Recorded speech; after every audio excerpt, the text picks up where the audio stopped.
Hello, Namaskar. This is Firstpost and you're watching Vantage with me, Palki Sharma.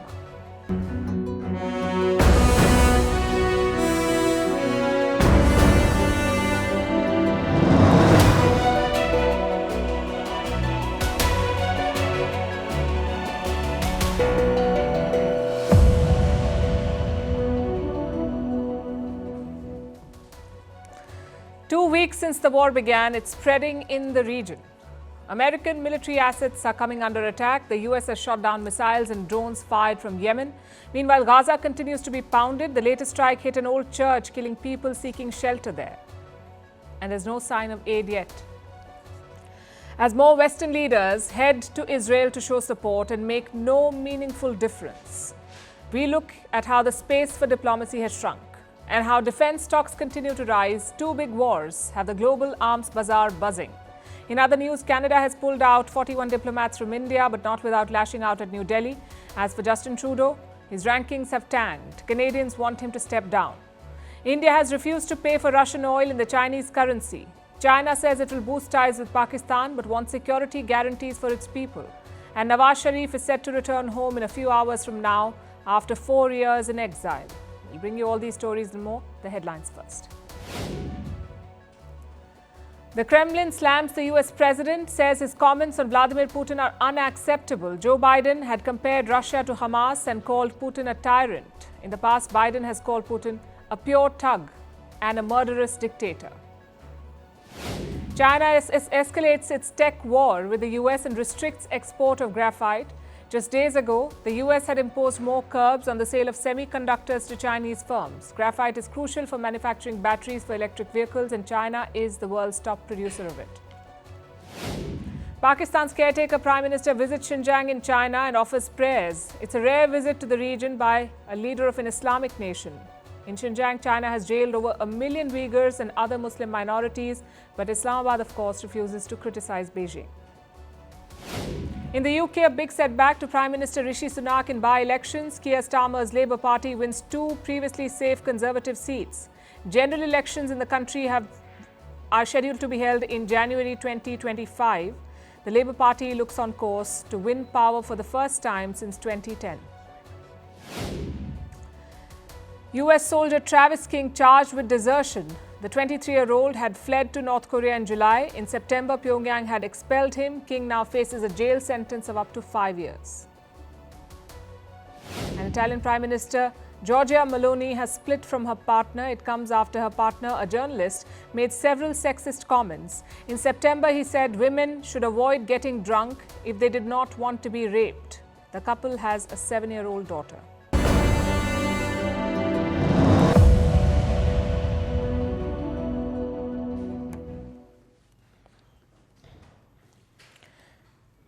Day 14 of the war, Israel's allies are joining the action, namely the United States. They've got a lot of firepower in West Asia, and on Thursday it was put to use. The target? Yemen's Houthi rebels. Missiles and drones were fired from Yemen. The assumption is that they were headed to Israel. And that's when a US warship, the USS Carney, sprung into action. It shot down 3 missiles, also several Houthi drones. The Pentagon has confirmed this operation. They've also said they will do it again if necessary. This action was a demonstration of the integrated air and missile defense architecture that we have built in the Middle East and that we are prepared to utilize whenever necessary to protect our partners and our interests in this important region. Now, the Carney is a destroyer. It was stationed in the Red Sea, but American assets are spread all over the region. Like in the Eastern Mediterranean, there are 2 U.S. aircraft carriers there, the USS Gerald Ford and the USS Dwight Eisenhower. Now, the idea here is to deter outside actors. But these American assets are also targets. Many of them have been hit this week.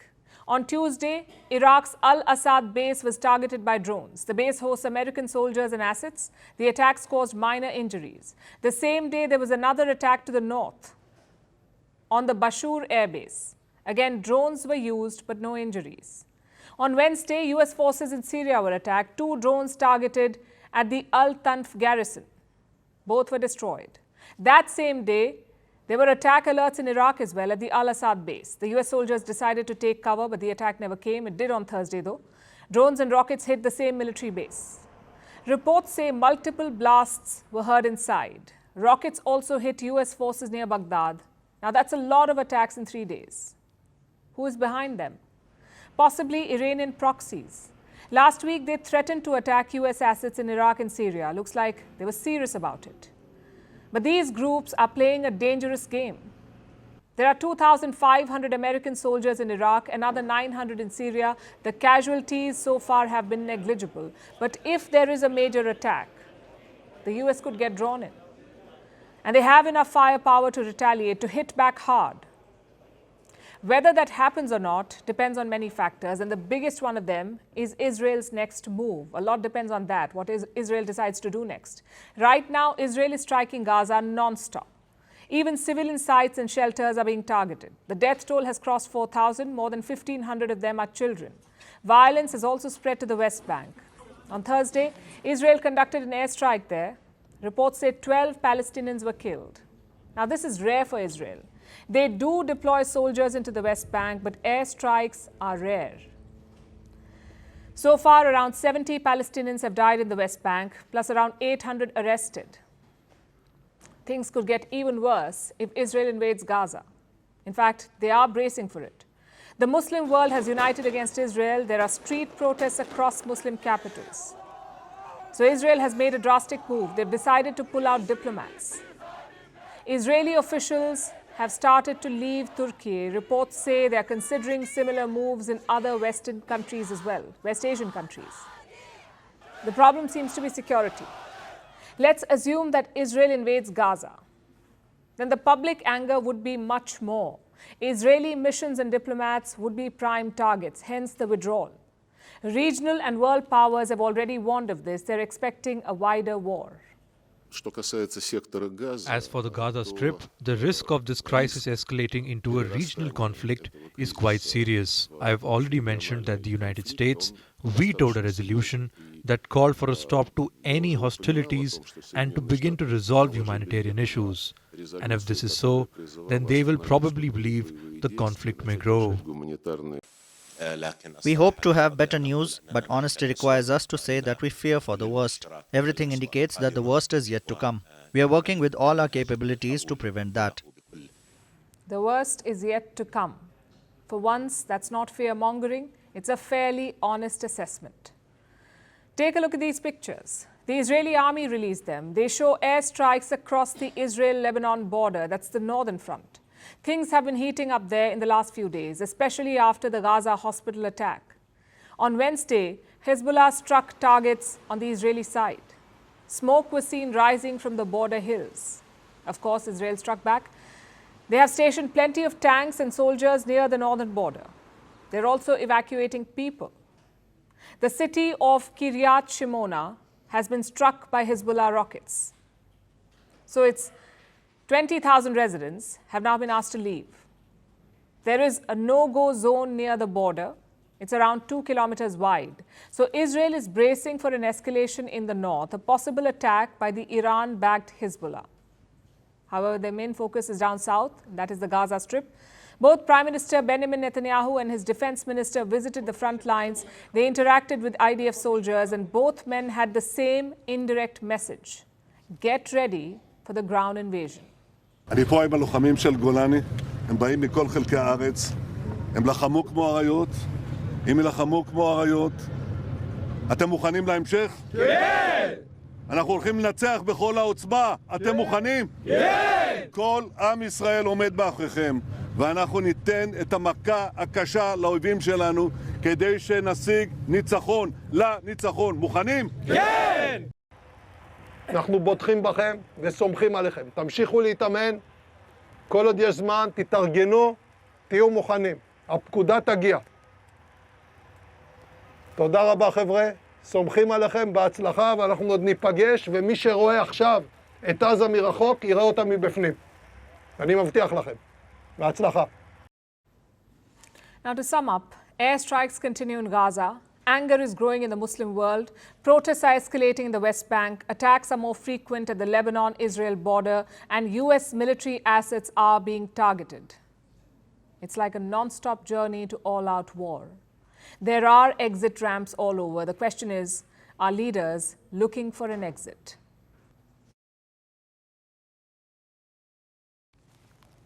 In Gaza, the scenes are horrific. Israeli airstrikes continue to pound the strip. The death toll keeps rising. Like I said, more than 4,000 people have been killed. More than 1,500 of them are children.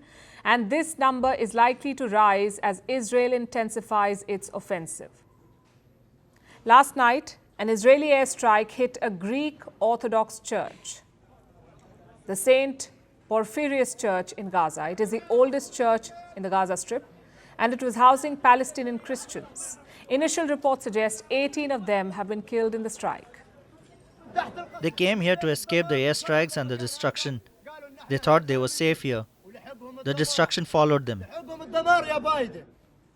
Israel has not denied the strike, but it says it did not hit the church directly. The IDF, the Israeli Defense Force, says their target was a Hamas command center. That's what they struck. It led to an explosion, and that's what hit the church. So Israel is not denying its role. It is offering a technicality. Either way, it's problematic. On Tuesday, it was a hospital that was hit. Israel denied that. They blamed Palestinian Jihad for that strike, and they offered proof. On Thursday, it was a Greek Orthodox church. Israel says it did not directly hit it. It was striking other targets. Both may be true, but the rising civilian casualties are not helping Israel's case. When the war started on 7th October, the public sentiment was on Israel's side. 14 days later, it is shifting. Because while going after Hamas can be justified, the death of 4,000 civilians cannot be. And the pictures from Gaza make it look worse. They have no food, no electricity. They're running out of water. Hospitals are overflowing with patients. Morgues are filled beyond capacity. Hundreds are struck under the rubble. And 1 million people are displaced. Every time we settled in one place, we were told it was dangerous. Every time we were going to rest, we were told that it's unsafe. We couldn't eat or even rest. We cannot describe the life that we are living. We were living in our safe homes, and our biggest hope is to secure a tent. Everyone is living in their own homes, and we only ask for a tent and safety. If this is not a humanitarian disaster, what is? The United Nations Secretary General agrees. Today, Antonio Guterres landed in Egypt. He visited the Rafah crossing, the checkpoint between Egypt and Gaza, and this is what he had to say. It is impossible to be here and not to feel a broken heart. We are witnessing a paradox. Behind these walls, we have 2 million people that is suffering enormously, that has no water, no food, no medicine, no fuel, that is under fire, that needs everything to survive. Biden promised aid to Gaza. Egypt promised aid to Gaza. Israel agreed to let the aid pass, but Gaza has got no aid. Not yet. You see, the Gaza Strip has 7 border crossings. 6 of them are with Israel. 1 of them is with Egypt. That's the Rafah crossing. Since the war began, it's been closed. But aid was supposed to pass into the Strip through Rafah. Egypt says the Rafah crossing has been bombed 4 times, which means the only road to Gaza is damaged and needs repair. Egyptian diggers are already repairing that road. Hundreds of aid lorries are waiting outside. The moment it's done, they will enter Gaza. But even with the aid, there's a problem. Israel says it will only agree to allow food, water, and medicines to pass through. What Gaza needs is also fuel. It needs this fuel to power hospitals, but it may not come anytime soon. Also, only 20 trucks will be allowed to pass in the first round. That's because of Israel's concerns. They want to ensure that the supplies do not reach Hamas. They want the United Nations to check them. And what does the UN say? It says 20 trucks of aid won't do. More should be allowed. So these trucks are not just trucks. They are a lifeline. They are the difference between life and death for so many people in Gaza. And to see them stuck here makes me be very clear. What we need is to make them move. To make them move to the other side of this wall. To make them move as quickly as possible and as many as possible. Either way, aid remains the priority right now, and it must reach the Strip soon. Time is running out as a humanitarian catastrophe looms, and it seems the world is watching helplessly.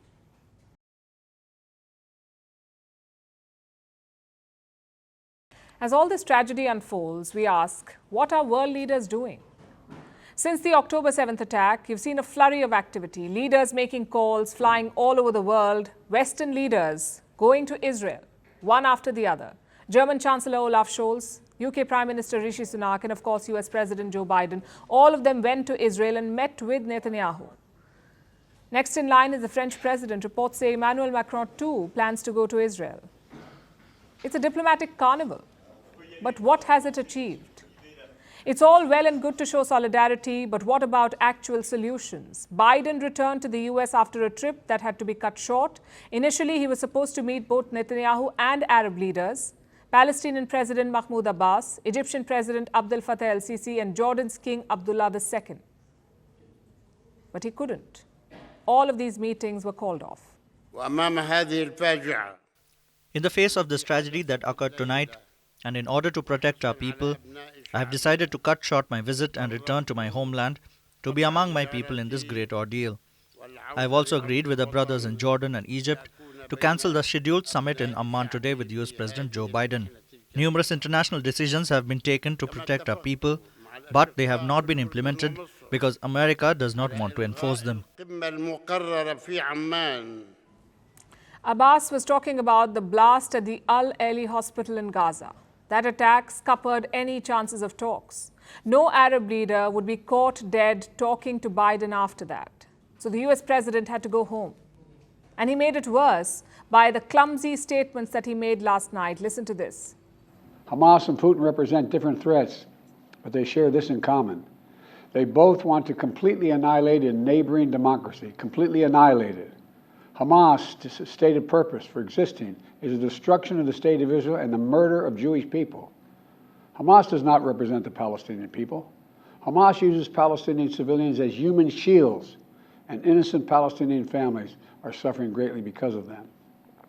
Meanwhile, Putin denies Ukraine has or ever had real statehood. American leadership is what holds the world together. That's why tomorrow I'm going to send to Congress an urgent budget request to fund America's national security needs, to support our critical partners, including Israel and Ukraine.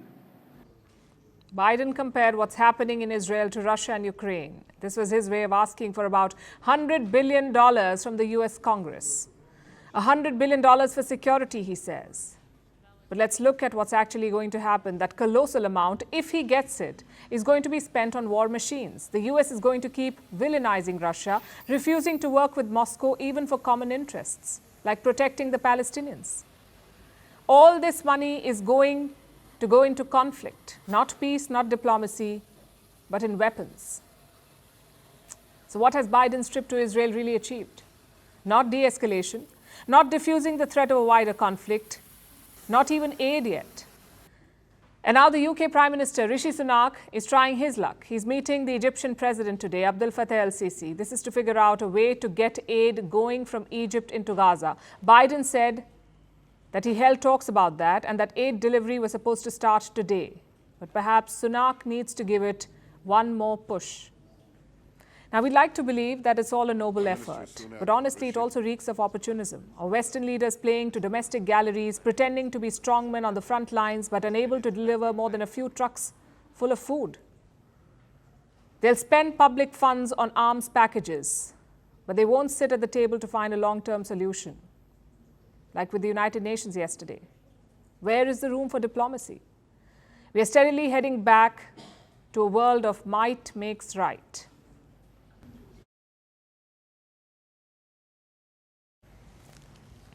So aid may not be reaching Gaza yet, but arms have already reached Israel. Tells you what the priority is.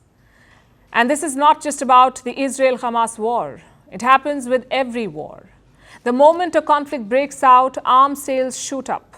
And this time is no different. Last year, arms sales reached an all-time high with the Ukraine war, and this year we're looking at even bigger numbers.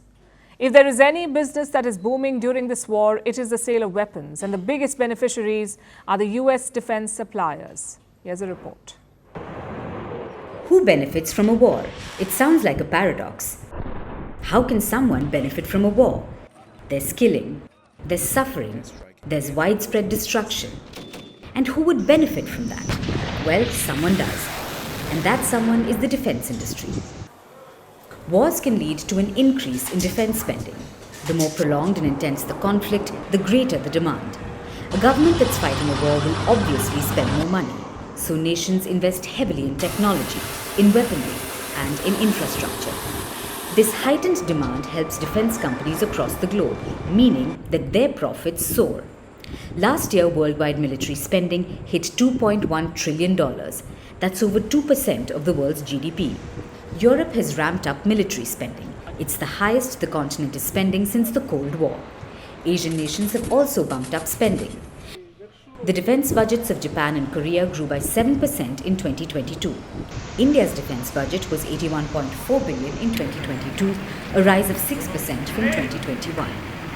One of the biggest drivers for these numbers is the purchase of new weapon systems.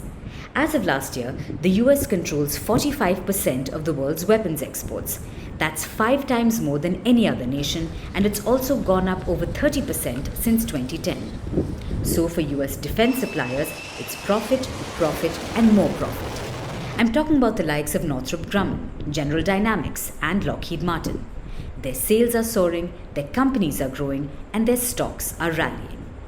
Plus, the purchase of American weapons requires close coordination, that too with the US military. Any military contract is long-term. It continues for years, and it includes upgrades that continue to benefit the industry. But it's not just the US that is benefiting. You see, US weaponry is in demand, so their suppliers have a long wait time. But for countries that want weapons fast, that's not a good option. So the urgent demand of military firepower is encouraging other arms-producing nations, the likes of Turkey and South Korea. Last year, Poland reached a $14 billion agreement with South Korea. It plans to buy tanks, fighter jets, and howitzers. Turkey, too, is revolutionizing the drone warfare industry. Countries are lining up to buy armed drones made by Baykar. Turkey has sold drones to at least 29 nations, and they've been used in war zones in Libya, Syria, Ethiopia, Somalia, and Azerbaijan. So basically, it's all about seizing the opportunity, and Ankara and Seoul are cashing in. They are increasing exports and giving purchasers across the globe more options. Currently, there are 2 major wars raging on, one at Europe's borders and the other in West Asia. So the surge in weapons purchases will only increase with time, and this is causing a lot of concern. Plus, more arms sales means there's potential for conflicts to become more likely and more deadly.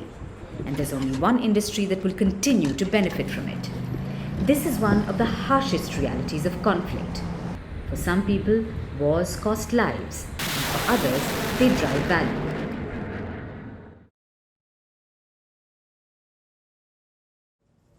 Israel is fighting 2 wars right now. The first one, of course, is against Hamas. The second one is against the media, an information war.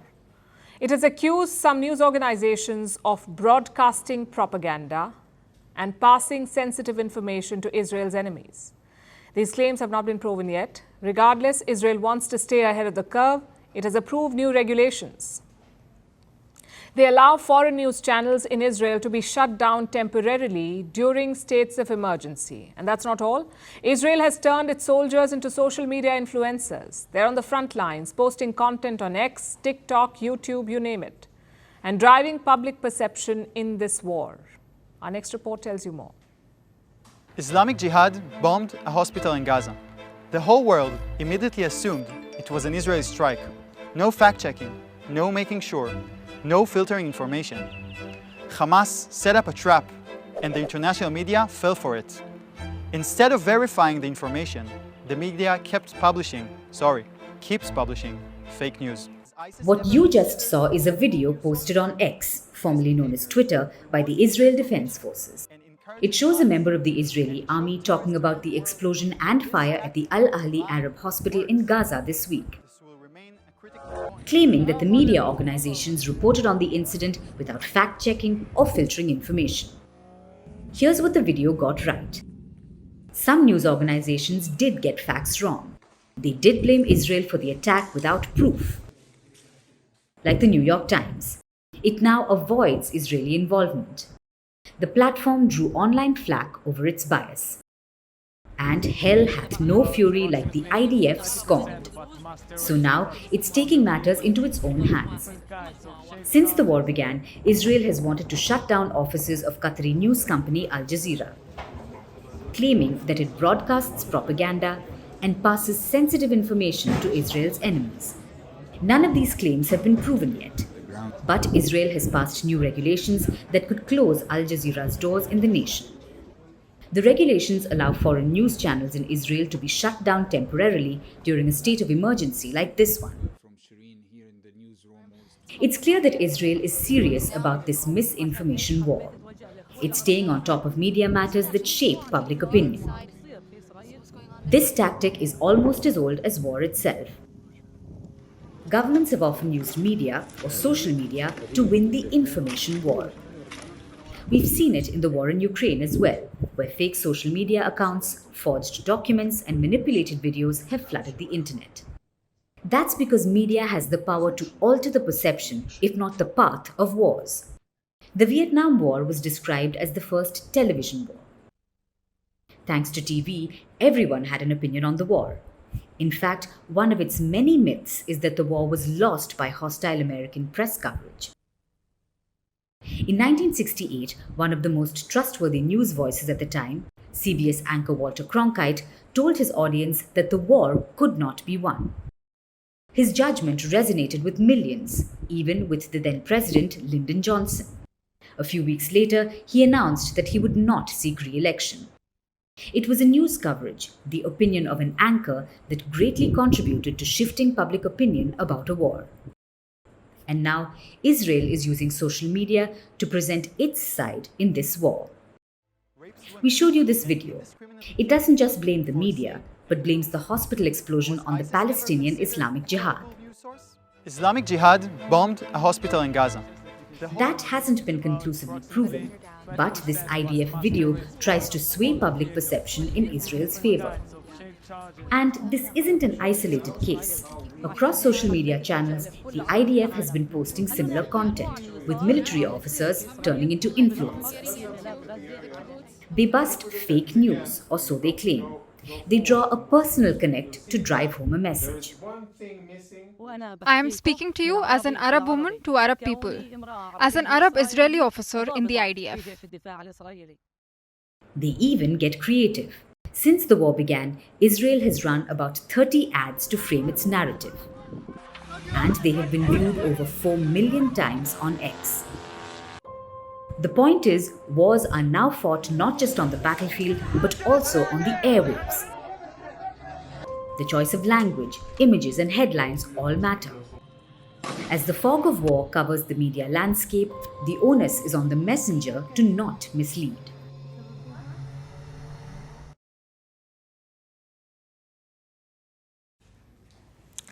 We're shifting away from the war now. Let's pick up on the India-Canada Diplomatic Row. I know it seems like a long time ago. Wars can do that to you. So tonight we decided to bring you the latest. Canada is pulling out its diplomats, around 41 of them. It was a demand from the Indian side. New Delhi said Canada's diplomatic presence was too big. They had around 60 officials in India. That's around 3 times higher than India's presence in Canada. So New Delhi said, we want parity. It asked Canada to withdraw 41 diplomats from India, and reports say the demand came with a warning. Pull out your diplomats or lose your diplomatic immunity. It's taken some time, but Ottawa says that they've decided to comply, not without criticism though. Canada's foreign minister has lashed out at India. She says the decision by India was unilateral. She also said it violates international law. Listen in. A unilateral revocation of diplomatic privileges and immunities is contrary to international law. It is a clear violation of the Vienna Convention on Diplomatic Relations. And threatening to do so is unreasonable and escalatory. So does it? Does it violate the convention? India says no. The Ministry of External Affairs has responded to Canada's charge. Let me quote from what they said. The much higher number of Canadian diplomats in India and their continued interference in our internal affairs warrant a parity in mutual diplomatic presence in New Delhi and Ottawa. Our actions in implementing this parity are fully consistent with Article 11.1 of the Vienna Convention on Diplomatic Relations. That is what New Delhi says. And what does this article say? That countries can decide how big a foreign mission should be, unless, of course, there is some agreement or deal. So India says the decision is perfectly legal. But here's how it will impact the people. Visa services will slow down. In-person services have been paused in Chandigarh, Mumbai and Bangalore. That's where Canada has consulates in India, or had consulates. If you need help, you must visit the High Commission in New Delhi or the third-party centers.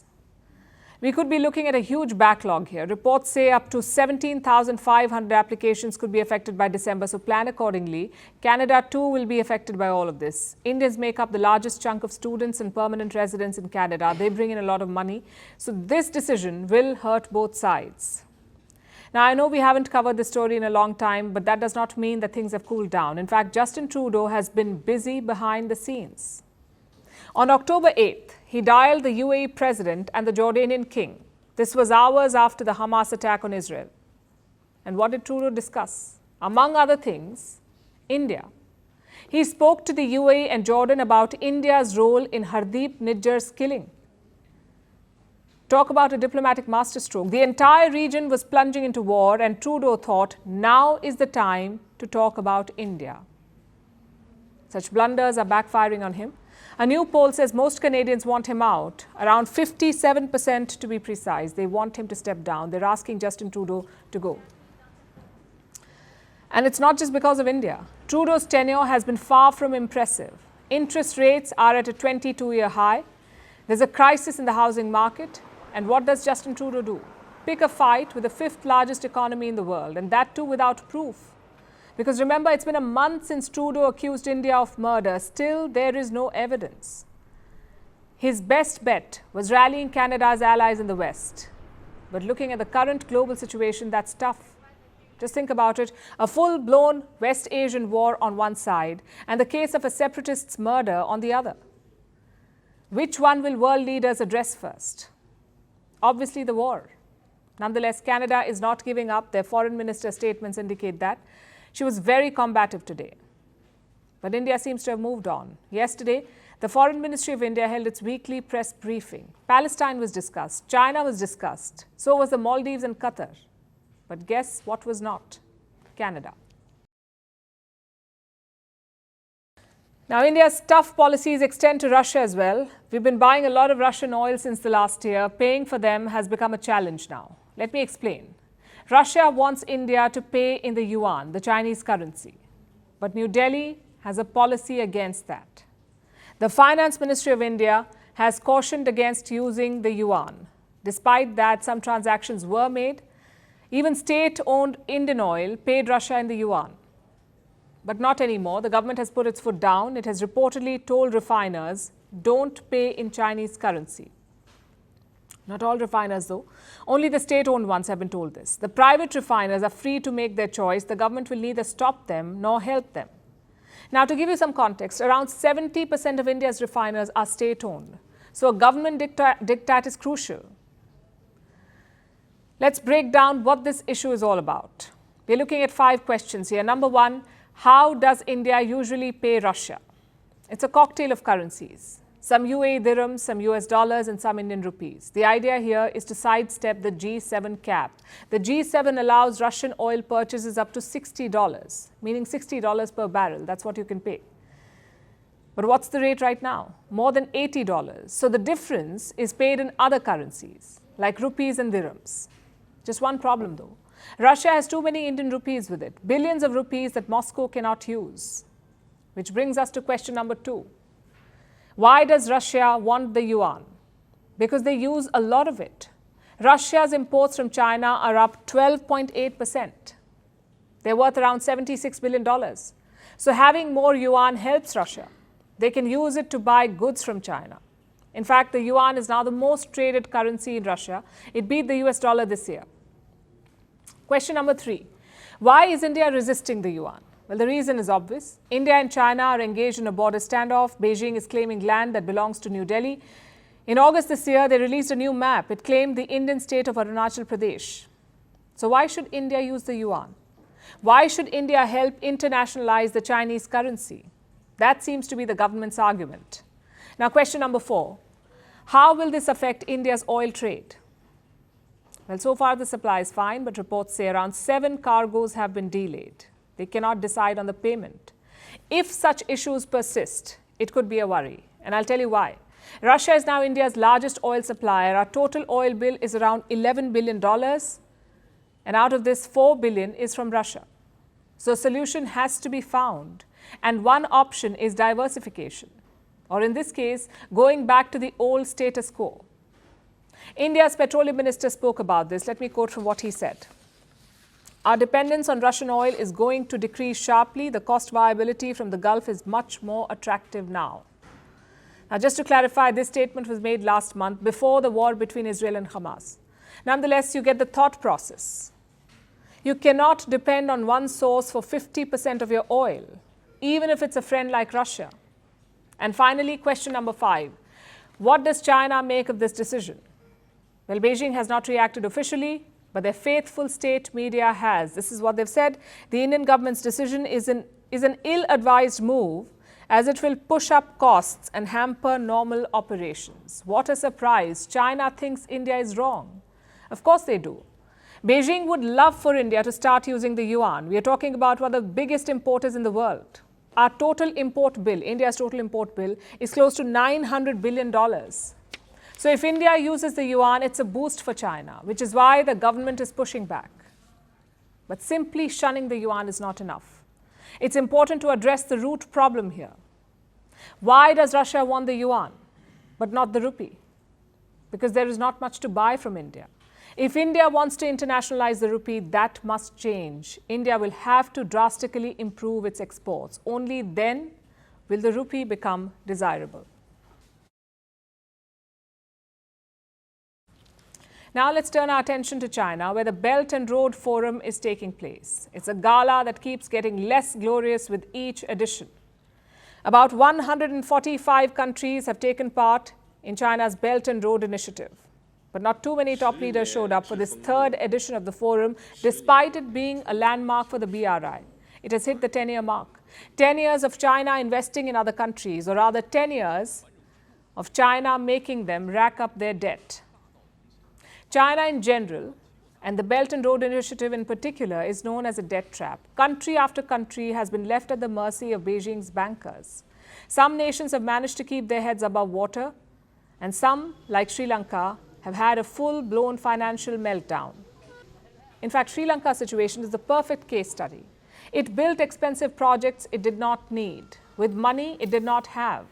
The Hambantota port or the Lotus Tower in Colombo are perfect examples of white elephants. Very pretty to look at, but essentially nothing special. What's worse, they're extremely expensive to maintain. So more a curse than a gift, which is why they're called white elephants. And that's the Belt and Road Initiative in a nutshell for you.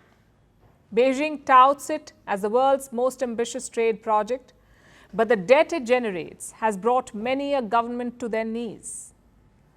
Now, all of this is well known, and yet, absurdly, the bent and broken nations do not seem to care. Look at Sri Lanka. In particular, the COVID-19 pandemic has had a negative impact on the economy of every country. At the same time, we also face the challenges brought by climate change, and it is a must to develop green economy. There is also the debt pressure on low and middle income countries such as Sri Lanka, which is undergoing a debt crisis. Many other countries have debt problems too. In the face of new difficulties and major global challenges, we hope to find solutions by participating in international cooperation under the Belt and Road Initiative. That's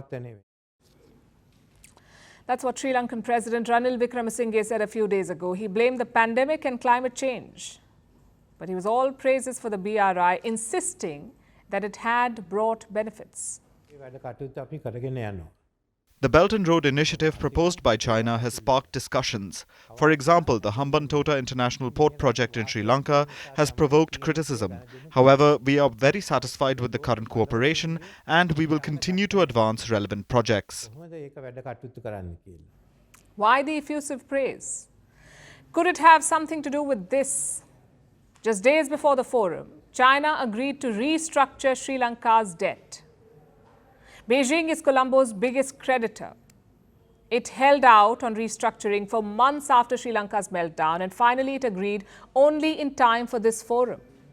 Restructuring $4.2 billion is a lot, probably enough to have a gracious government sing your praises at a critical time. And then there's Pakistan, China's iron brother, made rusty and brittle because of its mountain of debt. But Pakistan's interim government also had nothing but good things to say about the BRI. We are amongst the first supporters of BRI by launching its flagship project of China-Pakistan Economic Corridor in 2013. I feel happy to share that in Pakistan, we have completed nearly 50 projects worth $25 billion under CPAC. He said 50 projects worth $25 billion had been completed. This is over the last 10 years. And look at the result. Pakistan has about $124 billion worth of external debt. Its biggest creditor is, of course, China. Islamabad spent about $20.8 billion servicing its debt in the last financial year. Almost $21 billion of debt. $4.4 billion was just interest. Now, just avoiding their interest payments would have made Pakistan $25 billion richer in about 5 years, half the BRI's timeline. Of course, in interest, amounts change and debt accrues. We understand it's not that simple, but the question remains, why would you keep going back to your loan shark? Excellency, I would take this opportunity to congratulate you on the resounding success of the BRF, testifying to validity of your vision of the Belt and Road Initiative.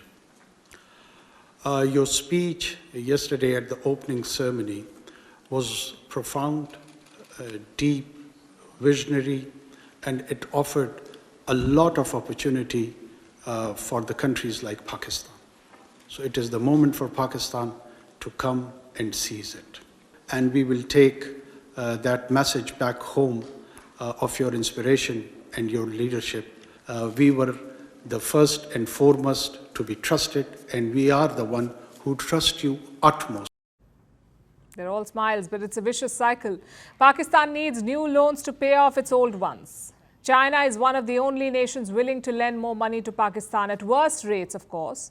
So the Pakistani officials will go to Beijing to bend the knee.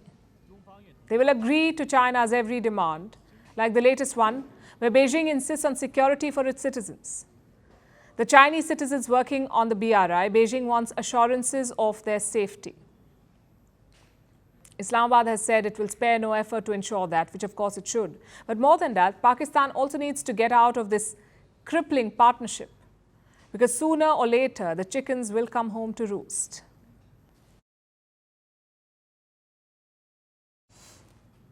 Right now, Pakistan is busy elsewhere to welcome their convicted, self-exiled former Prime Minister. I'm talking about Nawaz Sharif. He's due to return home tomorrow. He's Pakistan's three-time Prime Minister. He's been on self-imposed exile for 4 years, but now he's homeward bound. Pakistani courts smoothened the path for Sharif's return. He won't be arrested when he lands. He's been granted protection from the courts. Now, this is a major boost for Sharif and his party, the PMLN, the Pakistan Muslim League Nawaz. They're heading into a crucial election, and they once again seem to have the army's support. Here's a report. Pakistan is all set for Nawaz Sharif's homecoming. The three-time Prime Minister of Pakistan will return home tomorrow. His party, the Pakistan Muslim League, is preparing for a grand homecoming. Pakistani courts have also smoothened the path for Sharif. They have passed a protective bail order. Authorities are barred from arresting Sharif upon his return, but only till he appears in court on the 24th of October. Why would he get arrested upon return? Here's why. In 2016, millions of documents from a Panama law firm were leaked to the media. It came to be known as the Panama Papers scandal. It made waves the world over. It revealed a web of corruption, showing offshore accounts of prominent individuals across the globe. One of them was Nawaz Sharif. He was found guilty of corruption. He was removed from the office of Prime Minister. In 2018, the Pakistan Supreme Court imposed a lifetime ban on Sharif. He was barred from taking part in politics or holding any public office. This was a first-of-its-kind decision in Pakistan. He was also sentenced to 10 years in prison. But in 2019, local courts allowed him to leave the country to receive supposed medical treatment. Once Sharif left, he didn't return. He went on a self-imposed exile in London, which has continued for almost 4 years now. But now he wants to come back in the game. Pakistan is going to elections next year. The Pakistan Muslim League Nawaz says that Sharif will lead their party's election campaign. After all, he knows how the machinery works. He has been elected PM thrice, even though his government has never completed any of its terms. But his party's faith in him is steadfast. Question is, what about the public? Pakistani politics is suffering from a gaping hole of leadership. Sharif's main rival is another former Pak PM, Imran Khan. But he is in jail. Khan has also been banned by a Pakistani court. He can't contest elections for the next 5 years in a graft case. Amid this political musical chairs, Pakistan is crumbling. Its economy is crippled. Inflation is rampant, with prices of fuel and gas surging. Terror attacks and bomb blasts are frequent. The public is reeling under political uncertainty. Pakistan's future suffered a setback the day Imran Khan's government was toppled. In fact, any government, whether Imran Khan's or Nawaz Sharif's of the Pakistan People's Party or any other party, it is imperative that they complete their 5-year term. For this, all institutions, even the establishment, have to agree to be on one page if Pakistan is to move forward. In Pakistan, the more things change, the more they look the same. While Sharif returns to Pakistan and his party hopes for a home run. But the Lion of Punjab, as he's called in Pakistan, faces a tall order to rehabilitate himself, to revive his party, and to stabilize his country. And now it's time for Vantage Shots, images that tell the story. In Spain, heavy rains halt trains and cause disruptions on subway lines in Madrid. The Sydney Opera House celebrates its 50th birthday with a dazzling laser show, and marigolds paint Mexico in orange to kick off the Day of the Dead season. We're also taking you back in history. On this day in 2011, Libyan dictator Muammar Gaddafi was killed in his hometown. Gaddafi ruled Libya with an iron fist for over 4 decades. In 2011, his convoy was trying to escape westwards when they were attacked. He was captured by Libya's transition government forces and killed shortly after. We leave you on that note. Thanks for watching. Have a great weekend.